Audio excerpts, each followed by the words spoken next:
Reynolds. Abandoned by Guy de Maupassant. I really think you must be mad, my dear, to go for a country walk in such weather as this. You have had some very strange notions for the last 2 months.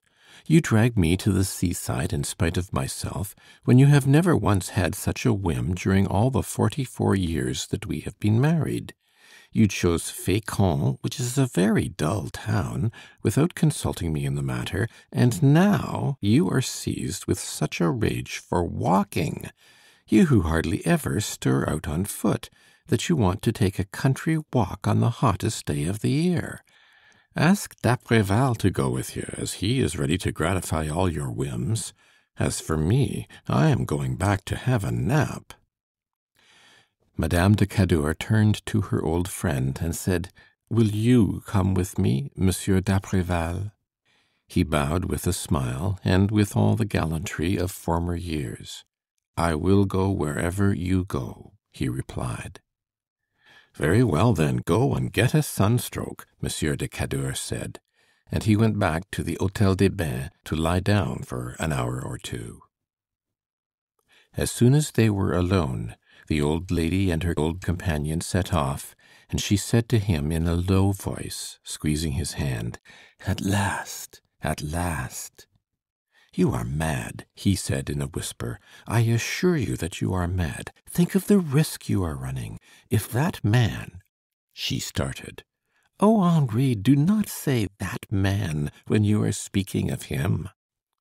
"Very well," he said abruptly. "If our son guesses anything, if he has any suspicions, he will have you, he will have us both in his power.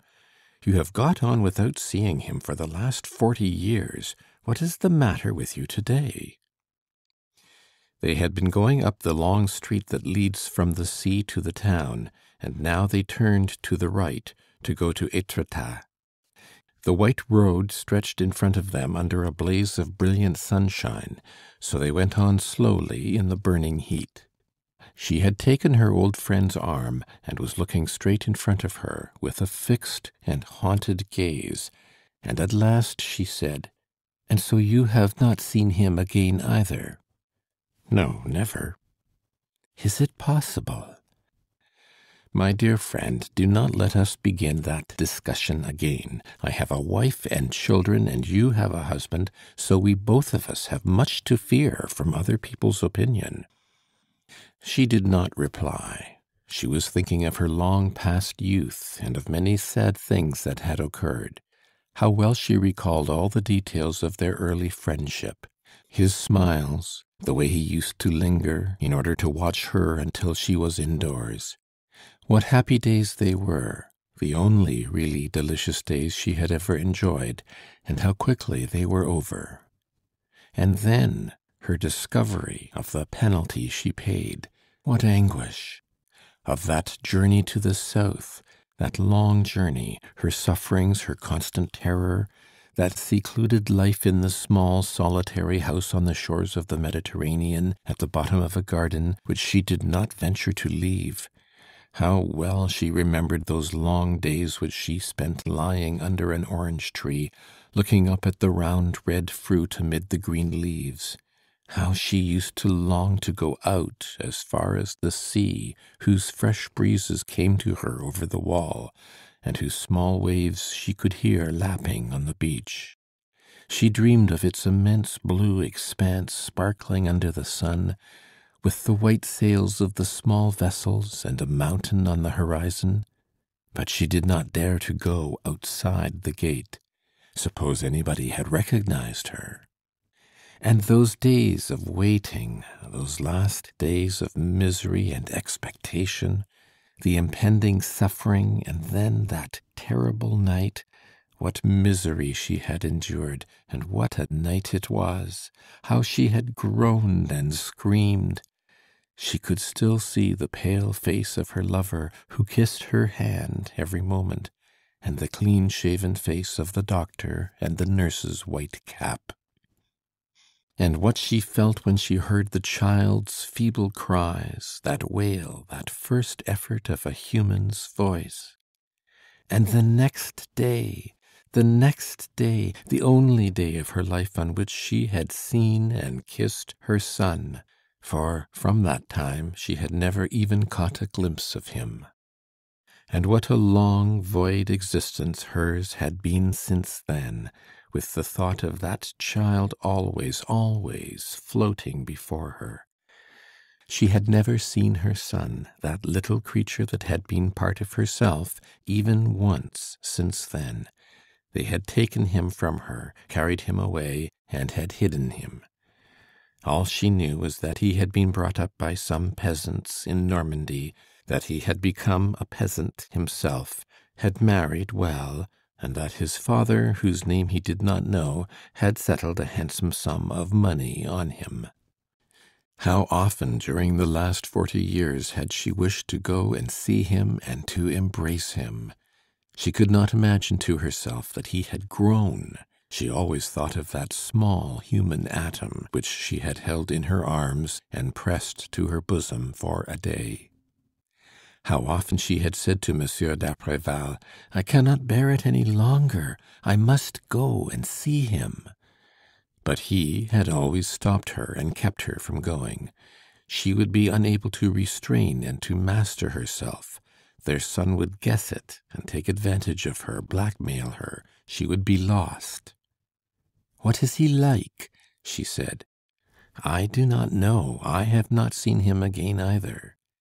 Is it possible to have a son and not to know him, to be afraid of him and to reject him as if he were a disgrace?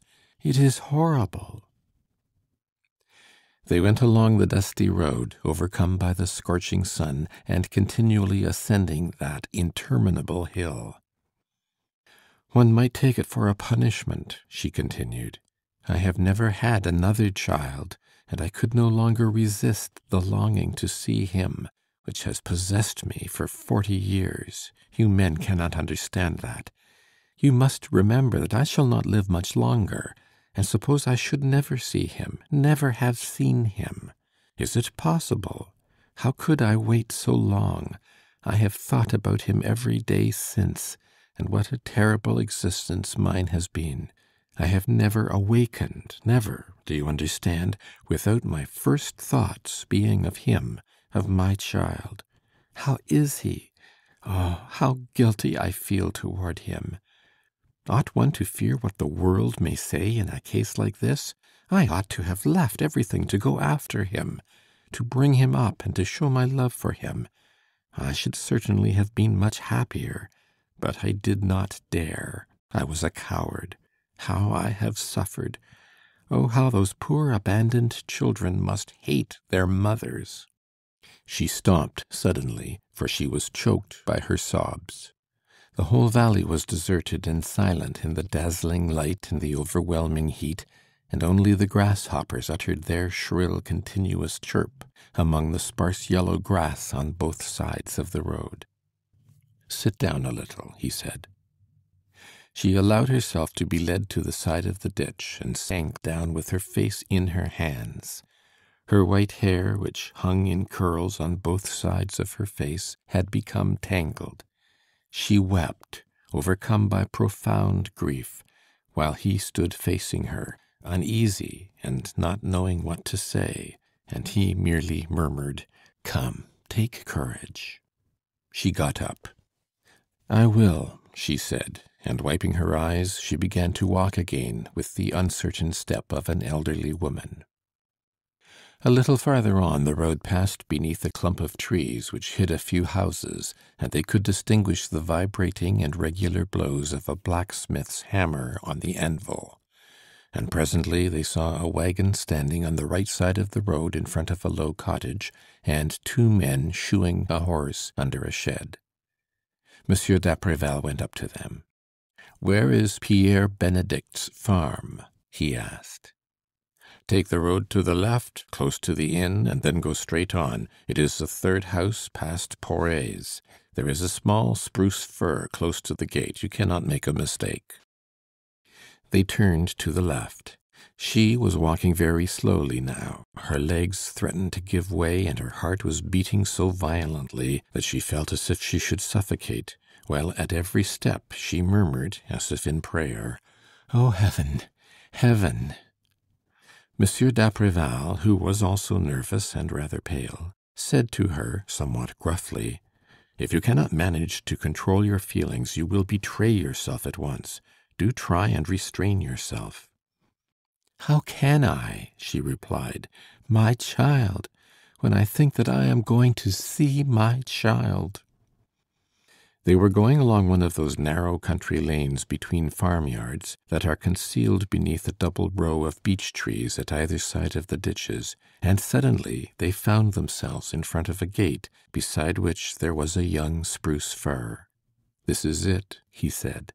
She stopped suddenly and looked about her. The courtyard, which was planted with apple trees, was large and extended as far as the small thatched dwelling house. On the opposite side were the stable, the barn, the cow house, and the poultry house, while the gig, the wagon, and the manure cart were under a slated outhouse. 4 calves were grazing under the shade of the trees, and black hens were wandering all about the enclosure. All was perfectly still. The house door was open, but nobody was to be seen, and so they went in, when immediately a large black dog came out of a barrel that was standing under a pear tree, and began to bark furiously. There were 4 beehives on boards against the wall of the house. Monsieur d'Apreval stood outside and called out, "Is anybody at home?" Then a child appeared, a little girl of about 10, dressed in a chemise and a linen petticoat, with dirty bare legs and a timid and cunning look. She remained standing in the doorway, as if to prevent anyone going in. "What do you want?" she asked. "Is your father in?" "No." "Where is he?" "I don't know." "And your mother?" "Gone after the cows." "Will she be back soon?" "I don't know." Then suddenly the lady, as if she feared that her companion might force her to return, said quickly, "I shall not go without having seen him." "We will wait for him, my dear friend."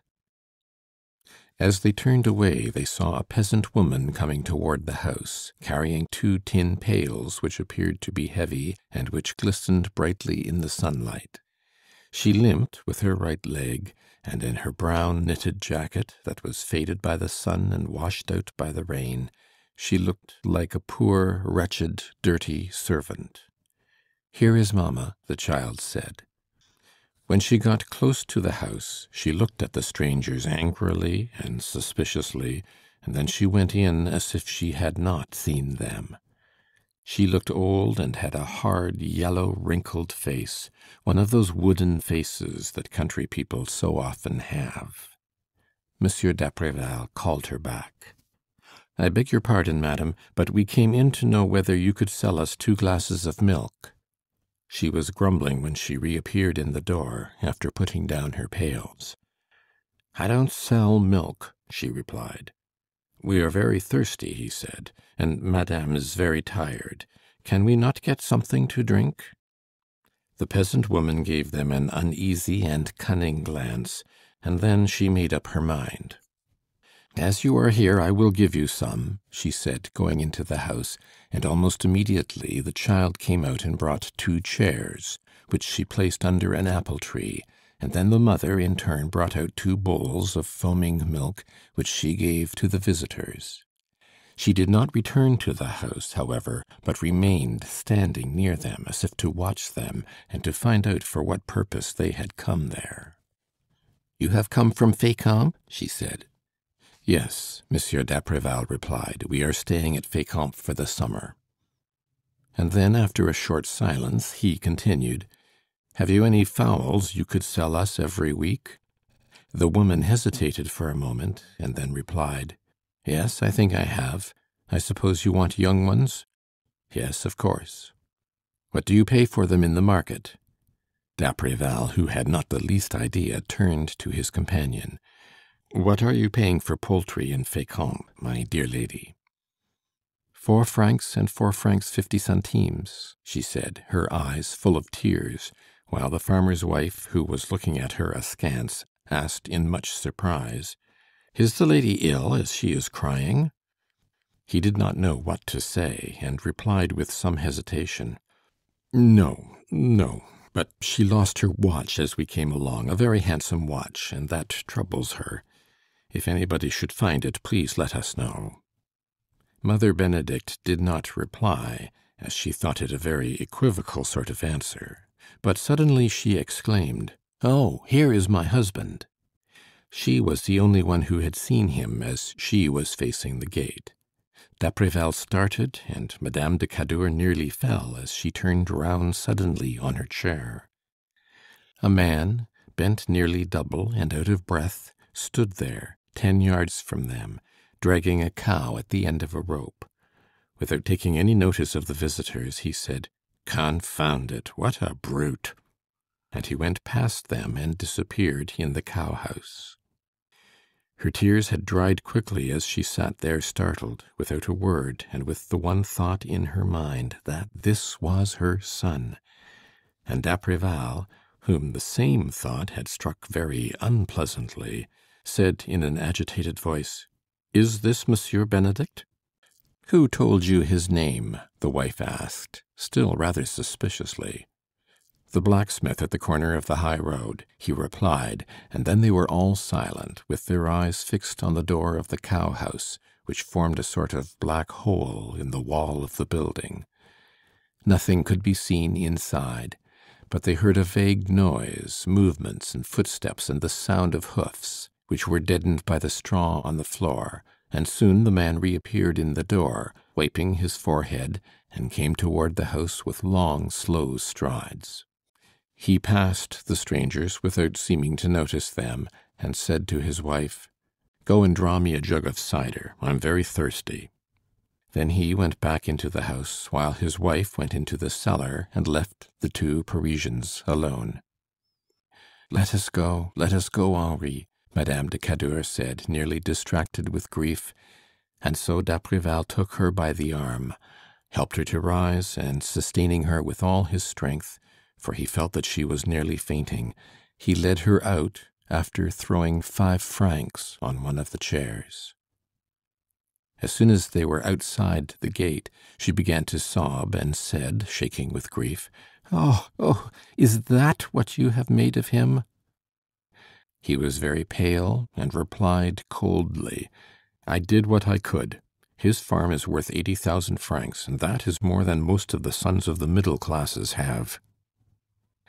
They returned slowly, without speaking a word. She was still crying. The tears ran down her cheeks continually for a time, but by degrees they stopped, and they went back to Fécamp, where they found Monsieur de Cadour waiting dinner for them. As soon as he saw them, he began to laugh, and exclaimed, "So my wife has had a sunstroke, and I am very glad of it. I really think she has lost her head for some time past." Neither of them replied, and when the husband asked them, rubbing his hands, "Well, I hope that at least you have had a pleasant walk," Monsieur d'Apreval replied, "A delightful walk, I assure you. Perfectly delightful." End of Abandoned by Guy de Maupassant.